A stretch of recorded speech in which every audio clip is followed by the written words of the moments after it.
छोड़ सतगुरु रामपाल जी परमेश्वर जी की जय हो। भाई और बहनों, पुस्तक धरती ऊपर स्वर्ग, इस पर वीडियो बनाने की श्रृंखला जारी है। इसी श्रृंखला में आज हमारा ये 5वें नंबर का वीडियो है। पिछले वीडियो में आप जी ने अध्यात्म के विषय में बहुत कुछ अच्छे से जाना और समझा है, और किस प्रकार से भक्ति मार्ग में व्यर्थ की सामाजिक परंपराएं, रीति रिवाज, कुरीतियाँ बाधक बनती हैं, वो भी हमने पढ़ा और समझा। और हमने ये भी जाना कि यदि हमने भक्ति को सफल करना है, मोक्ष प्राप्त करना है, तो इन तमाम प्रकार की व्यर्थ की परंपराओं का, कुरीतियों का, रीति रिवाजों का, त्योहारों का जो ये बोझ है, ये हमने अपने ऊपर से उतारना पड़ेगा। क्योंकि हमने सतलोक की यात्रा करनी है, बहुत लंबा सफ़र है। इसलिए यात्रा में समझदार व्यक्ति कम से कम सामान साथ में लेकर चलता है। आगे फिर भाई और बहनों, सवालकर्ता ने पूछा सतगुरु रामपाल जी से, क्या आपके अलावा कोई भी धर्मगुरु इन शास्त्रों के गूढ़ ज्ञान को नहीं जानता? क्या गीता और वेदों के ज्ञान से कोई भी परिचित नहीं है आपके अलावा? तो सतगुरु रामपाल जी ने कहा कि निसंदेह मेरे अलावा वर्तमान में धरती पर कोई भी धर्मगुरु किसी भी धर्म का, चारों वेदों से, गीता जी से या किसी भी धर्म की धार्मिक पुस्तक के यथार्थ ज्ञान से परिचित नहीं है। और सतगुरु रामपाल जी ने फिर ये प्रमाणित भी किया, साबित भी किया, गीता जी के श्लोक दिखाकर, अध्याय बताकर। और सतगुरु रामपाल जी ने यहाँ तक कहा कि हमारे गीता के अनुवादकों ने गीता के श्लोकों का अर्थ करते समय शब्दों का अनर्थ किया हुआ है, क्योंकि उन्हें तत्व ज्ञान नहीं था। और तत्व ज्ञान के बिना, सृष्टि रचना के बिना हम कभी भी इन धर्मशास्त्रों के मर्म को नहीं जान सकते। तो किस प्रकार से वर्तमान के हमारे गीता के अनुवादकों ने गीता के श्लोकों के अर्थों का अनर्थ कर रखा है, वो भी सतगुरु रामपाल जी हमें दिखा रहे हैं, बता रहे हैं, ताकि हमें अध्यात्म के विषय में सही प्रकार से जानकारी मिल सके। अब गुरुदेव कह रहे हैं कि मैं इस बात का ये प्रमाण देता हूं, ध्यान व धीरज के साथ सुन व देख। गीता अध्याय 4 श्लोक 32 में क्या कहा है? पहले गीता प्रेस गोरखपुर से प्रकाशित तथा मुद्रित श्री जय दयाल गोविंदका जी द्वारा अनुवादित गीता में दिखाता हूं, जो उन्होंने अड़ंगा अनुवाद किया है। कृपया पढ़ो गीता अध्याय 4 श्लोक 32 की फोटोकॉपी। ये गीता अध्याय 4 श्लोक 32 है।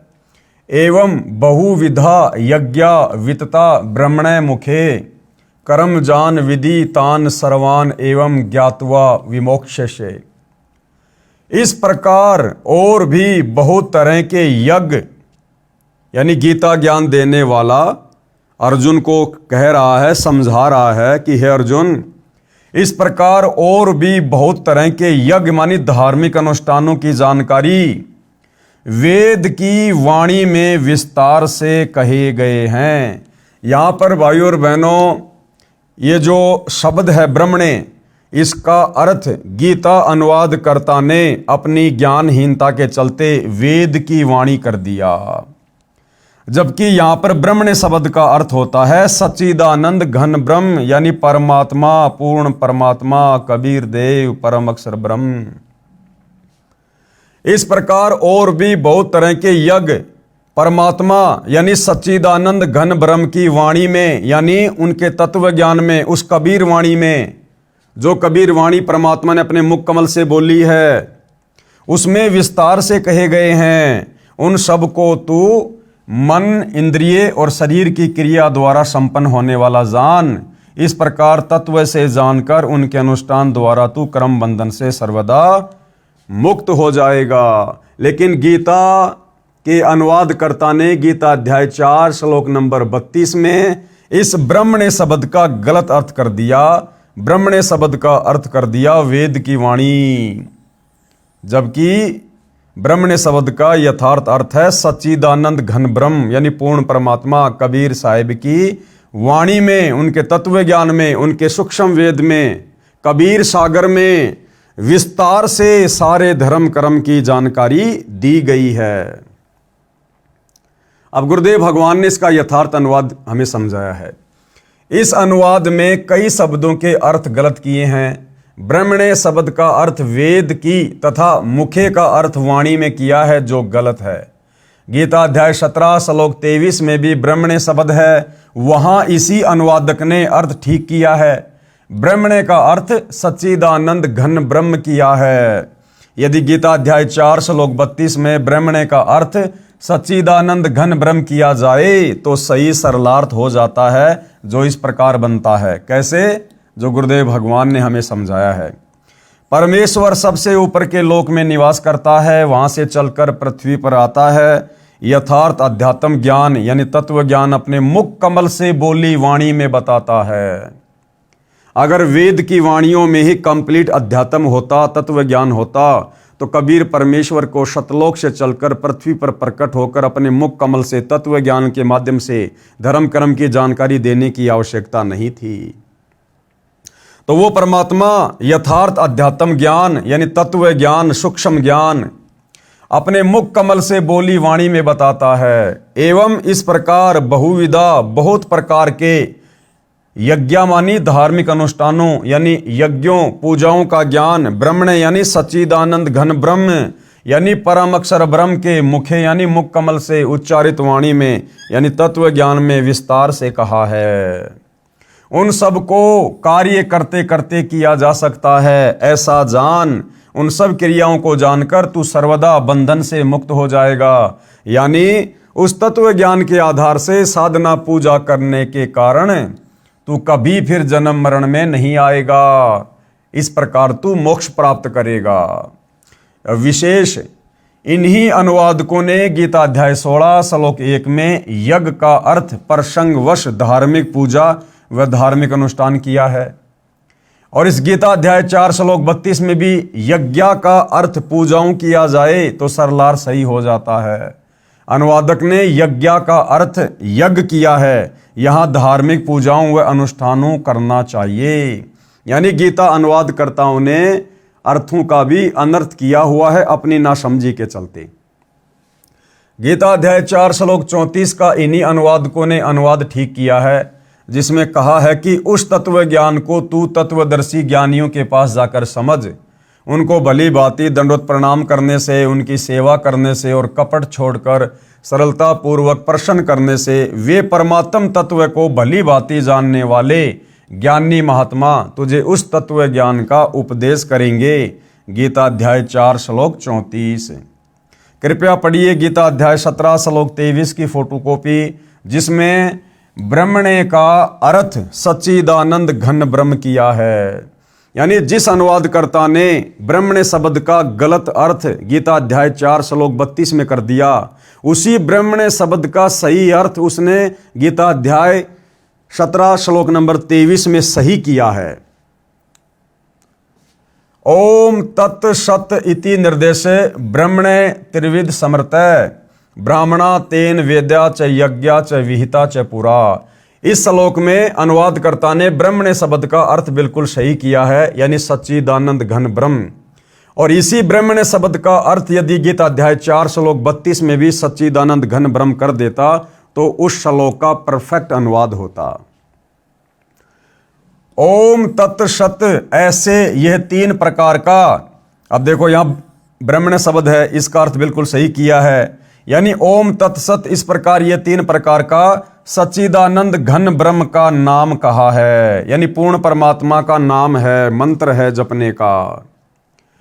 उसी से सृष्टि के आदि काल में ब्राह्मण और वेद तथा यज्ञादि रचे गए। विशेष इससे स्पष्ट है कि वह तत्व ज्ञान श्रीमद् भगवद गीता में नहीं है। यदि होता तो गीता बोलने वाला यह कह देता कि उस अध्याय में बोला है, वहां पढ़ ले। दूसरी बात यह स्पष्ट हो जाती है कि उस तत्व ज्ञान सूक्ष्म वेद को स्वयं परम अक्षर ब्रह्म परमेश्वर अपने मुख कमल से बोलता है।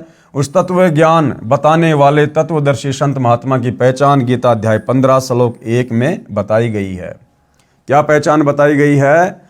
आदि पुरुष परमेश्वर जिसकी मूल है, यानी वो परमपिता परमात्मा परम अक्षर ब्रह्म सारी सृष्टि की मूल है, उत्पत्ति का कारण है।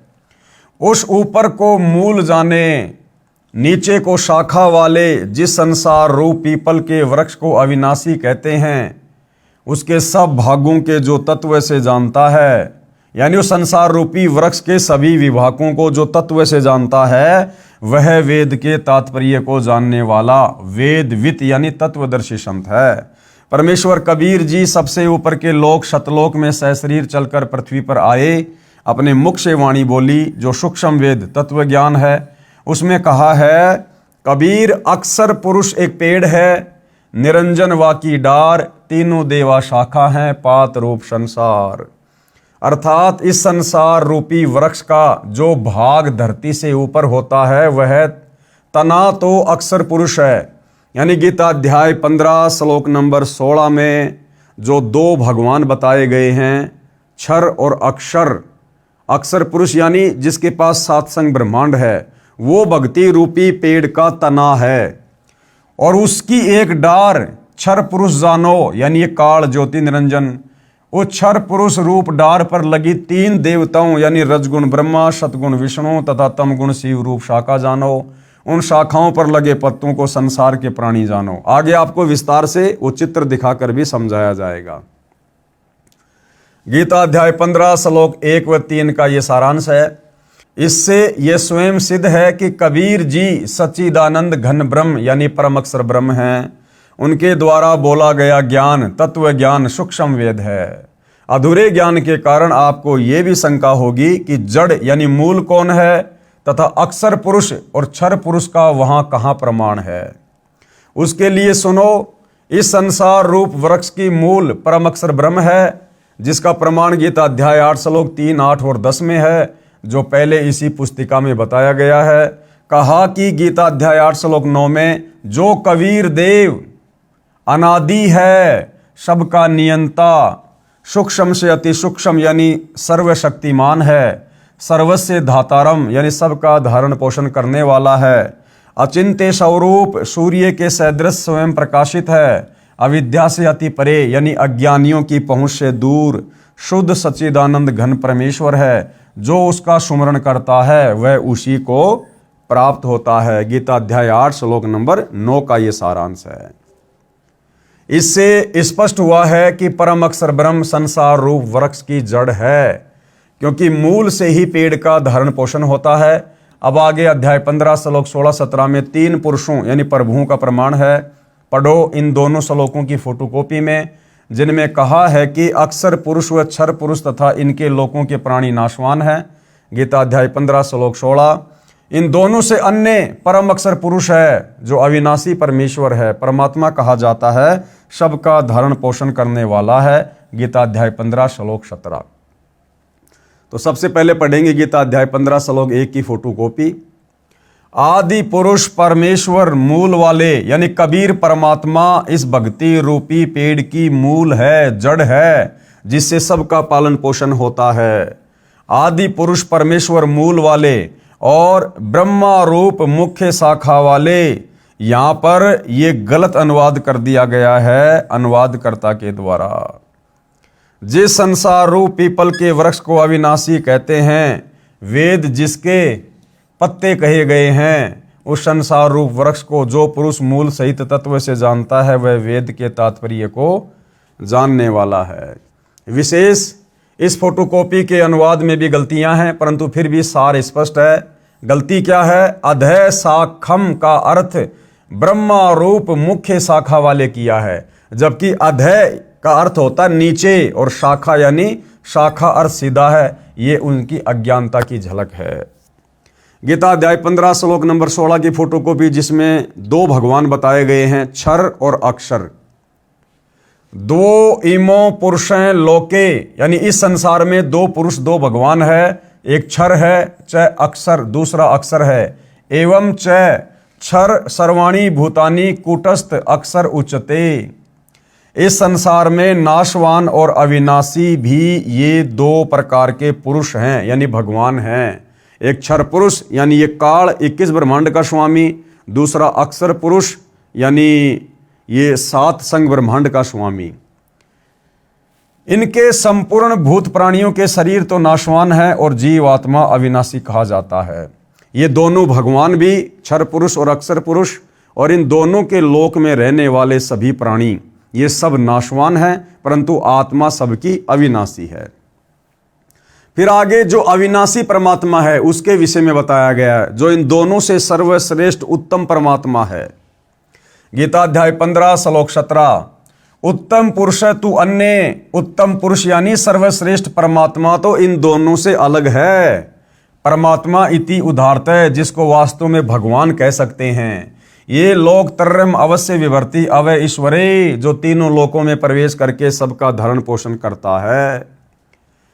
उत्तम पुरुष यानी सर्वश्रेष्ठ परमात्मा तो अन्य ही है, क्षर और अक्षर से, जो तीनों लोकों में प्रवेश करके सबका धारण पोषण एवं अविनाशी परमेश्वर परमात्मा इस प्रकार कहा गया है। अब ये पेड़ का चित्र है भाइयों और बहनों, संसार रूपी पेड़ का ये चित्र है। यानी सृष्टि रचना जिन भाई बहनों ने पढ़ी है उनको अच्छे से समझ में आ जाएगा। ये संसार रूपी पेड़ का एक चित्र है, पूरे संसार की रचना है। ये सृष्टि की रचना इस पेड़ से समझ में आ जाती है। पेड़ का जो ये नीचे का हिस्सा है, ये जड़ वाला, ये मूल वाला जो हिस्सा है, ये आपको पता है मिट्टी में रहता है, ये गुप्त रहता है, दिखाई नहीं देता है। ये क्या है? ये पूर्ण परमात्मा है, सारी सृष्टि का मालिक है, जो आप और हमें दिखाई नहीं देता, गुप्त रहता है, क्योंकि हमें इसको देखने की विधि का पता नहीं है, इसको प्राप्त करने की विधि का प्राप्त नहीं है। और इस पेड़ को, पूरे पेड़ को जो पोषण मिलता है, जो आहार मिलता है, वो कहां से मिलता है? इस जड़ से मिलता है, जो गुप्त है, जो जमीन के अंदर है। और इस जमीन से बाहर जो ये तना हमें दिखाई दे रहा है, जो मोटी डार है, ये तना है, ये अक्षर पुरुष है। ये क्या है? अक्षर पुरुष, जिसके साथ संग ब्रह्मांड है। तो अक्षर पुरुष का भी पालन पोषण कौन कर रहा है? अक्षर पुरुष के लोक में सर्व उन प्राणियों का धारण पोषण कौन कर रहा है? ये पेड़ की जड़ कर रही है, ये मूल कर रहा है। ये पूर्ण परमात्मा है, कबीर देव है, कबीर परमात्मा है। तो अक्षर पुरुष ये तना समझो, इस पेड़ का जो ये तना है, जो मोटी डार है, ये अक्षर पुरुष है, सात संग ब्रह्मांड का स्वामी है। अक्षर पुरुष एक पेड़ है, निरंजन वाकी डार।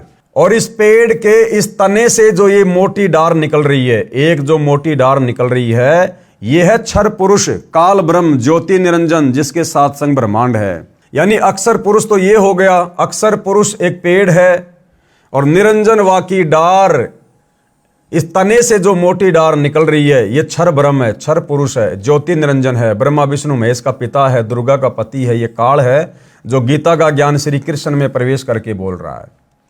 तो इसका पालन पोषण भी कौन कर रहा है? इसी जड़ से हो रहा है। और ये जो मोटी डार है, काल है, ब्रह्म है, इस ब्रह्म से आगे तीन टहनियां निकल रही हैं, रजगुण ब्रह्मा, सतगुण विष्णु और तमगुण शिव जी। ये ब्रह्मा विष्णु महेश इस काल के पुत्र हैं, जो तीन टहनियां हैं। तो ब्रह्मा विष्णु महेश का और इनके लोकों में जितने प्राणी हैं, उनका पालन पोषण भी इसी जड़ से हो रहा है। इसी भक्ति रूपी पेड़ की जो मूल है, जो जड़ है, जो हमें दिखाई नहीं देता, ये कबीर भगवान, जो तीनों लोकों में प्रवेश करके सबका धारण पोषण करता है। और ब्रह्मा विष्णु महेश के बाद ये जो पेड़ के जो पत्ते हैं, ये हैं पात रूप संसार। ये आप और हम हैं भाई और बहनों, सभी जीवात्माएं, 184 खानियों में पड़े हुए प्राणी, हम इंसान, स्त्री या पुरुष, जीव जंतु जो भी हैं। तो ब्रह्मा विष्णु महेश के माध्यम से फिर ये खुराक आप और हमारे तक पहुंचती है, पात रूप संसार तक पहुंचती है। तो भक्ति रूपी पेड़ का, संसार रूपी पेड़ का पालन पोषण कौन कर रहा है? कबीर भगवान कर रहा है, जो गुप्त है, जो सतलोक में बैठा है, वहां बैठकर सबका पालन पोषण करता है। तो ये भक्ति रूपी पेड़ है, जिससे आपको सारी बातें समझ में आएंगी। अक्षर पुरुष एक पेड़ है, और निरंजन वाकी डार, फिर तीनों देवा शाखा हैं, और फिर पात रूप संसार। तो ये संसार रूपी पेड़ की ये जो आपको फोटोकॉपी दिखाई जा रही है, इसको वही बताएगा जो तत्वदर्शी संत होगा। ये तत्वदर्शी संत की पहचान बताई है गीता जी में, कि जो महापुरुष संसार रूपी इस वृक्ष की, पेड़ की उत्पत्ति को सही सही से बता देगा कि भैया इस पेड़ की मूल कौन है, जड़ कौन है, जो पूरे पेड़ को पोषण देती है, ये कबीर साहिब है। फिर इस पेड़ से बाहर, इस मूल से बाहर जो ये मोटा, जो ये तना है, ये कौन है? अक्षर पुरुष है। फिर इस अक्षर पुरुष से जो एक मोटी डार निकल रही है, ये कौन है? ये काल ब्रह्म है, ज्योति निरंजन है। फिर इस मोटी डार से आगे जो 3 टहनियां हैं, ये कौन है? ये ब्रह्मा विष्णु महेश है। और ये पात रूप क्या है? ये संसार है। हम सभी जीव जंतु हैं, प्राणी हैं, आत्माएं हैं। तो जो इसको सही प्रकार से बता देगा, इस कंप्लीट सृष्टि रचना को बता देगा, संसार रूपी पेड़ के सभी भागों को जो सही प्रकार से बता देगा, वो कौन होगा? तत्वदर्शी संत होगा। और तत्वदर्शी संत की भूमिका कौन निभाता है? स्वयं कबीर परमात्मा परम अक्षर ब्रह्म ही निभाता है, जो सही प्रकार से अपने द्वारा रची गई सृष्टि को समझा सकता है। आगे फिर किसी ने सवाल किया, आम हिंदू के मन में यह धारणा है कि संत रामपाल जी ब्रह्मा जी, श्री विष्णु जी व शिव जी की भक्ति छुड़वाते हैं, आप क्या कहोगे? तो गुरुदेव भगवान ने क्या उत्तर दिया? जैसा कि इस पुस्तिका के प्रारंभ में बताया गया है कि हम और मेरे अनुयायी सब धार्मिक व सामाजिक क्रियाएं शास्त्र विहित यानी शास्त्रों के अनुसार करते हैं। गीता अध्याय 16 श्लोक 23-24 में भी यही कहा है कि शास्त्र विधि को त्याग कर अपनी मर्जी से जो मनमाना आचरण करते हुए साधना करते हैं, उनको न सुख प्राप्त होता है, न कार्य सिद्ध करने वाली सिद्धि प्राप्त होती है, और न गति होती है। इसलिए शास्त्रोक्त कर्म करो, जैसा गीता अध्याय 15 श्लोक 1 व 3 तथा 16 व 17 में संसार रूपी पेड़ का उदाहरण बताया है। इस वृक्ष की मूल तो परम अक्षर ब्रह्म है, यानी कबीर देव है, और जो ये तना है ये अक्षर पुरुष है, अक्षर ब्रह्म है, और जो डार है वो मोटी डार कौन है? क्षर पुरुष, क्षर ब्रह्म है, काल है। और तीनों देवता रजगुण ब्रह्मा, सतगुण विष्णु, तमगुण शंकर, ये शाखा हैं, जो 3 जो टहनियां हैं, तथा जो पत्ते हैं वो संसार के प्राणी हैं। दास रामपाल दास ब्रह्मा विष्णु तथा शिवजी व देवी देवताओं का सम्मान करता है तथा धार्मिक कर्म शास्त्रोक्त करता है और करवाता है। इसी क्रम में भक्ति की विधि शास्त्रोक्त करनी होती है। जैसे कोई आम या पीपल आदि का पौधा नर्सरी से मोल लाए तो उसको अपने घर आंगन खेत बाग में रोपने के लिए गड्ढा खोदा, उसमें सब पौधों को मूल की ओर से यानी जड़ की ओर से गड्ढे में रखकर चारों ओर मिट्टी लगाई, फिर उसकी सिंचाई की, पौधा पेड़ बना, फिर उसका लाभ मिला। यदि कोई अनजान उस पौधे को शाखाओं की ओर से गड्ढे में रखकर मिट्टी लगाकर सिंचाई करे, क्या वह पेड़ बनेगा? कभी नहीं, नष्ट हो जाएगा। तो इस भक्ति रूपी पेड़ की ब्रह्मा विष्णु महेश तो शाखा है, शाखा। हमने शाखाओं की पूजा नहीं करनी, पूजा हमने पेड़ के जड़ की करनी है, सिंचाई पेड़ की जड़ की करनी है, जिससे पूरे वृक्ष को पोषण मिलेगा। लेकिन हम नादानी में क्या कर रहे हैं? हम नादानी में ब्रह्मा विष्णु महेश रूपी शाखाओं की पूजा कर रहे हैं। हमने भक्ति रूपी पौधा उल्टा लगा दिया, उल्टा बीज दिया, जिस कारण से हमें भक्ति का कोई लाभ वर्तमान में प्राप्त नहीं हो पा रहा है। ठीक इसी प्रकार हम शास्त्रों में बताए अनुसार भक्ति रूपी पौधा रोपते यानी लगाते हैं, जो शास्त्र विधि अनुसार है, लाभदायक है। यानी गीता अध्याय 3 श्लोक 14 और 15 में भी स्पष्ट किया है कि अविनाशी परमात्मा यानी परम अक्षर ब्रह्म जो धार्मिक अनुष्ठानों में यानी यज्ञों में प्रतिष्ठित है, अर्थात उसी को इष्ट मानकर धार्मिक अनुष्ठान पूजाएं यज्ञ आदि करने चाहिए। कृपया देखिए सीधा तथा उल्टा बीजा रोपा हुआ भक्ति रूपी पौधे के चित्र तथा पढ़े गीता अध्याय 3 श्लोक 14-15 की फोटोकॉपी। अब ये देखिएगा भाइयों और बहनों, इस भक्ति मार्ग को अच्छे से समझने के लिए आप और हमने किस प्रकार से भक्ति साधना करनी चाहिए। ये जो आपको पौधा दिखाया गया है, ये शास्त्र विरुद्ध साधना का है। जो शास्त्र विरुद्ध साधना वर्तमान में पूरा हिंदू समाज कर रहा है, जिसको करने के चलते हमें भक्ति मार्ग का कोई लाभ प्राप्त नहीं हो रहा। आप भाई बहनों ने देख लिया कि भक्ति रूपी पेड़ की जो जड़ है वो कौन है? वो कबीर परमात्मा है। यानी पेड़ को जो पालन पोषण मिलता है, जो आहार मिलता है, जो पोषण मिलता है, वो जड़ से मिलता है। यानी जड़ उस पेड़ का पिता है, उसका बाप है, जो उसको सारा आहार दे रहा है, जिसके बलबूते पर वो पेड़ फल फूल रहा है। तो हम भाई बहनों ने क्या कर लिया? हमने करनी तो थी जड़ की पूजा, यानी भक्ति रूपी जो ये पौधा है, हमने इसकी मूल की सिंचाई करनी थी, जल की सिंचाई करनी थी, हमने पानी डालना था, खाद डालना था जड़ में, यानी हमने साधना भक्ति पूजा करनी थी जड़ की। लेकिन आप और हमने अज्ञानता में क्या कर दिया, हमारे धर्मगुरुओं ने क्या करवा दिया, ब्रह्मा विष्णु महेश रूपी शाखाओं की पूजा शुरू करवा दी। यानी हमने भक्ति रूपी पेड़ को जमीन में उल्टा गाड़ दिया। हमने ब्रह्मा विष्णु महेश की पूजा करनी शुरू कर दी, हमने टहनियों की पूजा करनी शुरू कर दी। अब यदि कोई व्यक्ति आम खाना चाहता है, नर्सरी से आम का पौधा लेकर आता है, तो वो क्या करेगा, घर में आकर आम को कैसे लगाएगा, आंगन में वो गड्ढा खोदेगा। गड्ढा खोदने के बाद में पेड़ को वो टहनियों की तरफ से जमीन में गाड़ेगा या फिर जड़ को जमीन में गाड़ेगा। तो जाहिर सी बात है वो जड़ को जमीन में गाड़ेगा। लेकिन हमारे धर्म गुरुओं ने इस भक्ति रूपी पेड़ की जड़ को तो ऊपर कर दिया, और जो टहनियां हैं ब्रह्मा विष्णु महेश जिनके फल लगते हैं, उनको जमीन के अंदर ही गड़वा दिया। यानी ब्रह्मा विष्णु महेश की पूजा करनी शुरू करवा दी, जिस कारण से हमारा ये भक्ति रूपी पौधा सूख जाता है। हमें किसी प्रकार का कोई लाभ अध्यात्म का नहीं होता है। यदि हमने भक्ति रूपी पेड़ को सही प्रकार से लगाया होता, यानी शास्त्र अनुकूल सही भक्ति हमने की होती, तो भाइयों और बहनों आप और हमें इस भक्ति का पूरा लाभ मिलता। तो आज वर्तमान में पूरा हिंदू समाज भक्ति कर रहा है, मंदिर में जा रहा है, हर प्रकार से तीर्थों पर धामों पर व्रत कर रहा है, भंडारे कर रहा है, लेकिन कोई किसी प्रकार का लाभ उसके भाग्य में कोई परिवर्तन नहीं हो रहा है। यदि परिवार में किसी की मृत्यु होनी है तो हो रही है, किसी की अकाल मृत्यु हो रही है तो हो रही है, किसी के ऊपर संकट आ रहे हैं, दुख आ रहे हैं तो आ रहे हैं। क्यों? क्योंकि हमने भक्ति रूपी पौधे को उल्टा बीजा हुआ है। अब यदि हमने भक्ति रूपी पौधे को सही प्रकार से बीजना है, यानी शास्त्र अनुकूल भक्ति करनी है, तो क्या करना होगा, इस प्रकार से करना होगा भाइयों और बहनों।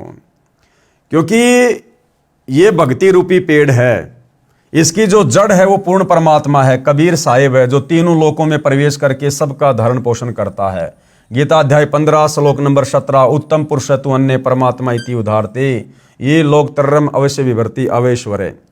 तो ये भक्ति रूपी पेड़ की जड़ है, मूल है, यानी पूरी सृष्टि का मालिक कौन है, कबीर परमात्मा।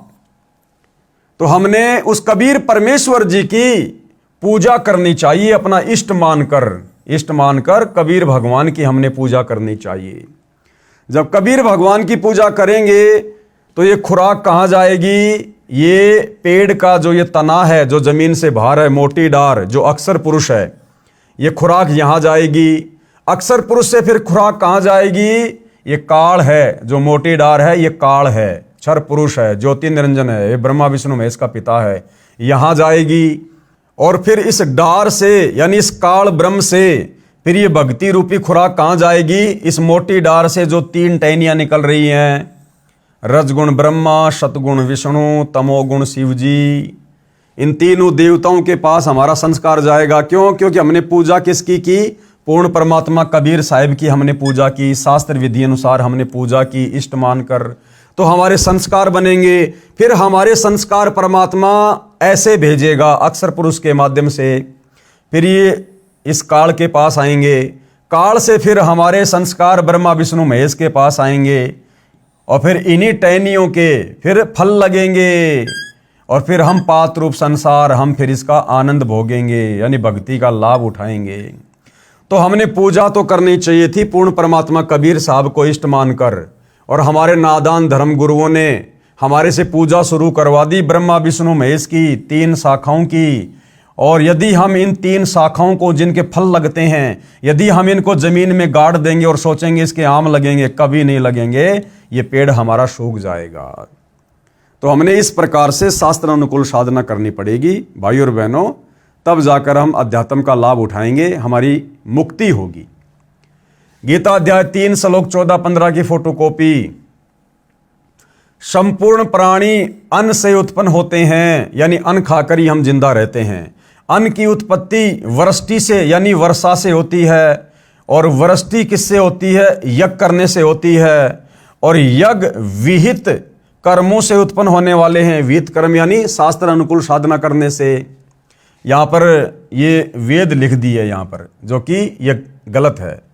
और वेद को अविनाशी परमात्मा से उत्पन्न हुआ जान, वेद नहीं, ये ब्रह्म है, ब्रह्म काल, ब्रह्मो उद्दम।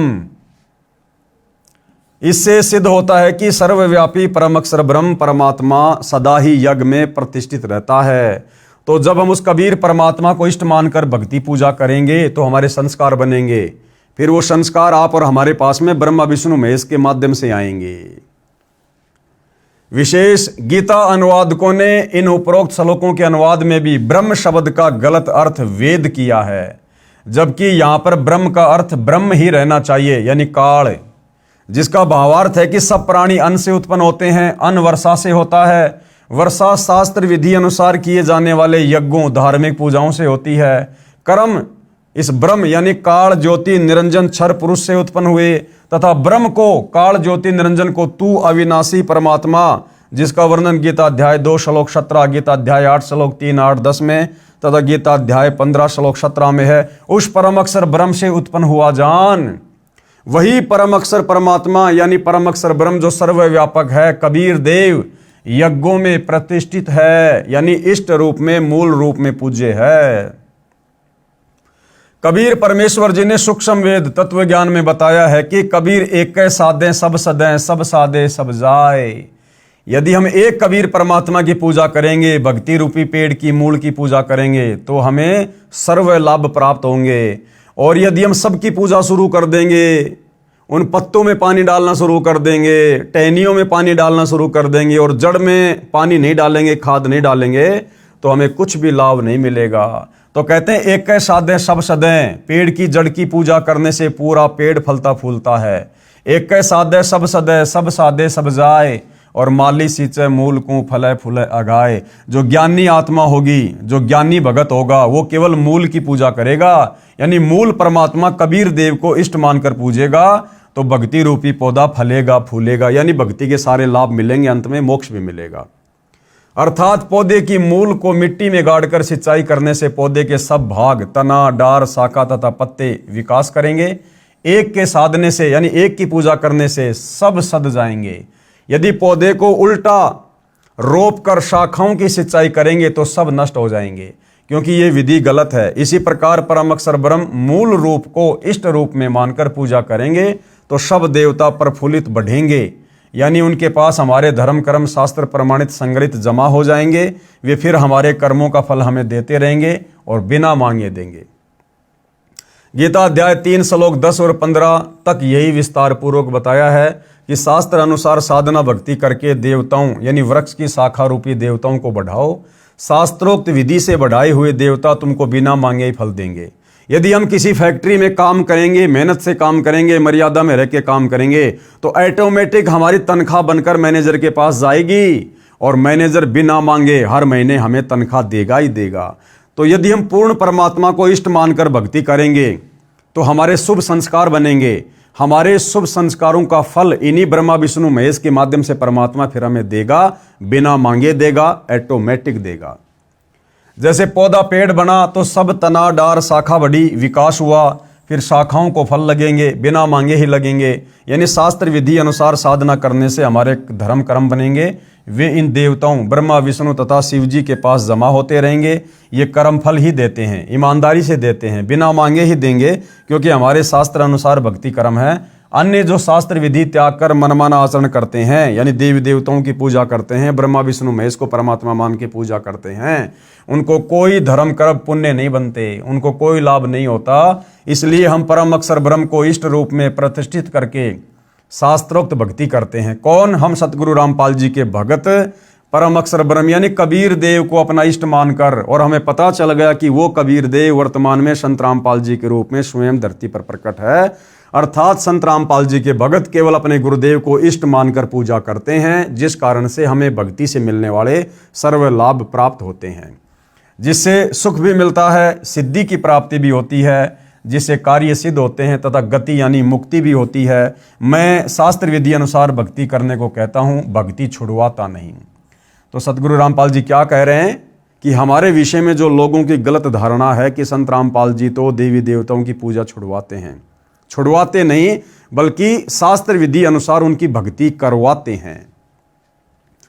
गीता अध्याय 3 श्लोक 10 की फोटोकॉपी प्रजापति ब्रह्मा ने कल्प के आदि में यज्ञ सहित प्रजाओं को रचकर उनसे कहा कि हे तुम लोग इस यज्ञ के द्वारा वृद्धि को प्राप्त हो, यह यज्ञ तुम लोगों को इच्छित भोग प्रदान करने वाला हो। गीता अध्याय 3 श्लोक 11 की फोटोकॉपी। इस यज्ञ के द्वारा देवताओं को उन्नत करो, वे देवता तुम लोगों को उन्नत करें। इस प्रकार निस्वार्थ भाव से एक दूसरे को उन्नत करते हुए तुम लोग परम कल्याण को प्राप्त हो जाओ। गीता अध्याय 3 श्लोक 12 की फोटोकॉपी। यज्ञ के द्वारा बढ़ाए हुए देवता तुम लोगों को बिना मांगे ही इच्छित भोग निश्चय ही देते रहेंगे। इस प्रकार उन देवताओं के द्वारा दिए हुए भोगों को जो पुरुष इनको बिना दिए स्वयं भोगता है वह चोर ही है। यानी गीता अध्याय 3 श्लोक नंबर 12 क्या कह रहा है कि यदि हमने परम अक्षर ब्रह्म को इष्ट मानकर भक्ति की, हमारे संस्कार बने, वो संस्कार इन देवताओं के पास आए और ये देवता फिर हमारे को बिना मांगे सब कुछ देते हैं। और फिर यदि हम उस कबीर परमेश्वर को, परम अक्षर ब्रह्म को भोग लगाए बिना जो अन्न खाते हैं तो समझो फिर हम पाप खा रहे हैं। क्योंकि देवी देवताओं के माध्यम से हमें जो सुख मिलते हैं वो किसने दिए? परम अक्षर ब्रह्म ने, कबीर देव ने, परम अक्षर ब्रह्म ने। और फिर वो अन्न जो हमें देवताओं के माध्यम से मिल रहा है, ब्रह्मा विष्णु महेश के माध्यम से जो सुख सुविधा मिल रही है, यदि उस भोजन का उस कबीर परमेश्वर को, इष्ट को भोग लगाए बिना हम खाते हैं तो समझो हम तो पाप खा रहे हैं, हम उसके चोर हैं, चोर। इसलिए भाइयों और बहनों, गीता अध्याय 3 श्लोक नंबर 13 क्या कह रहा है? यज्ञ से बचे हुए अन्न को खाने वाले श्रेष्ठ पुरुष सब पापों से मुक्त हो जाते हैं। यानी जो साधक, जो भगत अपने इष्ट कबीर देव को भोग लगाकर फिर भोजन ग्रहण करता है, वो भोजन प्रसाद बन जाता है। उस प्रसाद को खाने से फिर हमारे पाप कर्मों का नाश होता है। और जो पापी लोग अपना शरीर पोषण करने के लिए ही अन्न पकाते हैं, वे तो समझो पाप को खा रहे हैं। तो भाइयों और बहनों, इस दुनिया में, पूरी सृष्टि में, वर्तमान में दुनिया को तो यही नहीं पता कि वो परम अक्षर ब्रह्म कौन है जिसको इष्ट मानकर पूजा करनी चाहिए, सारी सृष्टि का मालिक कौन है। और जिन थोड़ी बहुत आत्माओं को इस बात का ज्ञान है कि वो कबीर भगवान है, वे आत्माएं हैं सतगुरु रामपाल जी के भगत।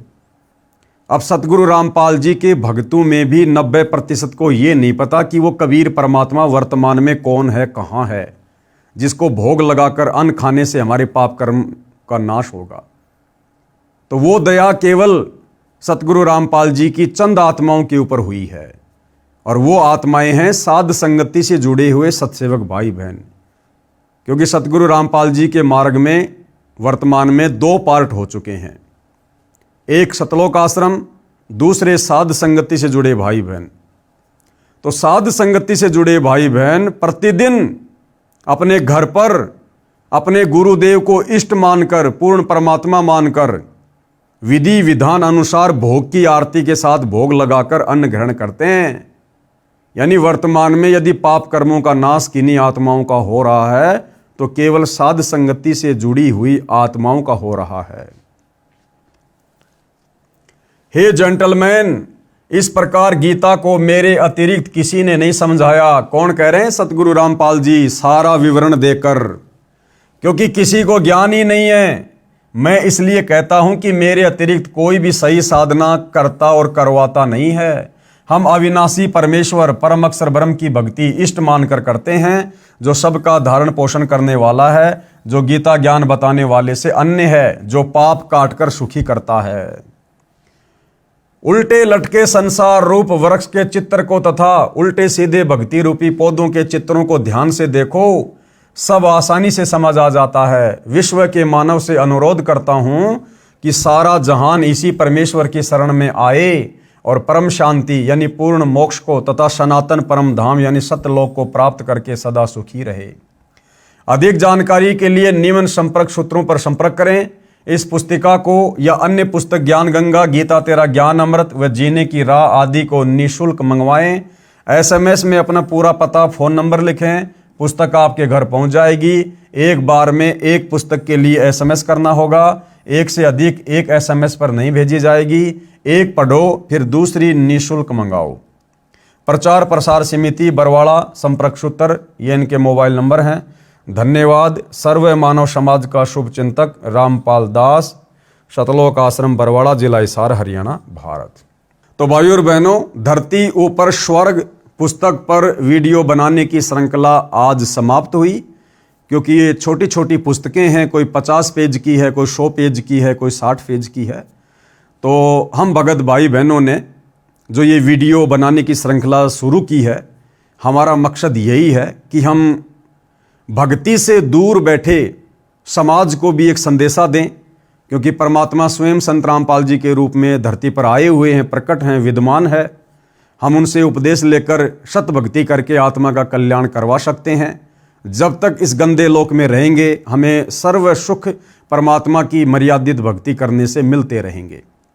साथ में हम जितने भी भगत भाई हैं जो सतगुरु रामपाल जी के फॉलोवर हैं, हमें भी इन पुस्तकों के माध्यम से अध्यात्म के विषय में नई नई जानकारी मिलती रहे, क्योंकि बहुत सारी बातें अध्यात्म के विषय में पूज्य गुरुदेव भगवान ने सत्संगों में अपने मुख कमल से ना बोलकर इन पुस्तकों में अपने कर कमल से लिखकर छोड़ दी है।